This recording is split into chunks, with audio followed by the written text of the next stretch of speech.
જામનગરમાં સૌરાષ્ટ્રનો એકમાત્ર ગરમ પાણીનો સ્વિમિંગ પુલ આવેલો છે। આ ગરમ પાણીનો swimming pool sports authority of Gujarat દ્વારા ₹6 કરોડના ખર્ચે ક્રિકેટ બંગલા ખાતે આવેલા ગ્રાઉન્ડમાં તૈયાર કરવામાં આવ્યો છે અને હાલમાં સમગ્ર રાજ્યમાં કડકડતી ઠંડી પડી રહી છે ત્યારે આ સ્વિમિંગ પુલમાં મોટી સંખ્યામાં લોકો સ્વિમિંગ પુલમાં નહાવાની મજા માણી રહ્યા છે। સ્વિમિંગ પુલમાં જુડો, ટેબલ ટેનિસ અને બાસ્કેટબોલની પણ સુવિધા ઉપલબ્ધ છે। તેમજ આ સ્વિમિંગ પુલમાં ભાઈઓ અને બહેનો માટે અલગ અલગ બેન્ચો રાખવામાં આવી છે।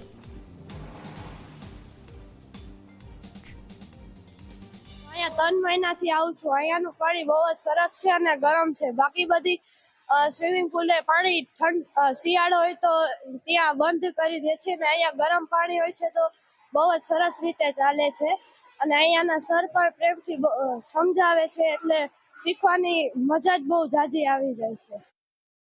હું અહીંયા દર શિયાળામાં અહીંયા જ સ્વિમિંગ કરવા આવું છું કેમ કે દર શિયાળામાં બધા પુલમાં ઠંડુ પાણી હોય છે ને અહીંયા ગરમ હોય છે અને મને અહીંયા સ્વિમિંગ કરવામાં ખૂબ જ મજા આવે છે। તારી સાથે કેટલા લોકો રોજ આવે છે?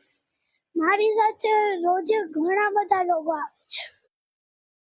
ગુજરાત સરકારશ્રીના રમતગમત યુવા અને સાંસ્કૃતિક પ્રવૃત્તિ વિભાગ અંતર્ગતમાં sports authority of Gujarat Gandhinagar દ્વારા સંચાલિત અને જિલ્લા રમત પ્રશિક્ષણ કેન્દ્રનું જામનગર ખાતે આવેલું સૌરાષ્ટ્રનું એકમાત્ર ગરમ પાણીનું સ્વિમિંગ પુલ, જે સ્વિમિંગ માટેની ખૂબ વિશેષતા ધરાવતું ગરમ પાણીનું સ્વિમિંગ પુલ નવા વર્ષથી શરૂ થઈ ગયેલ છે।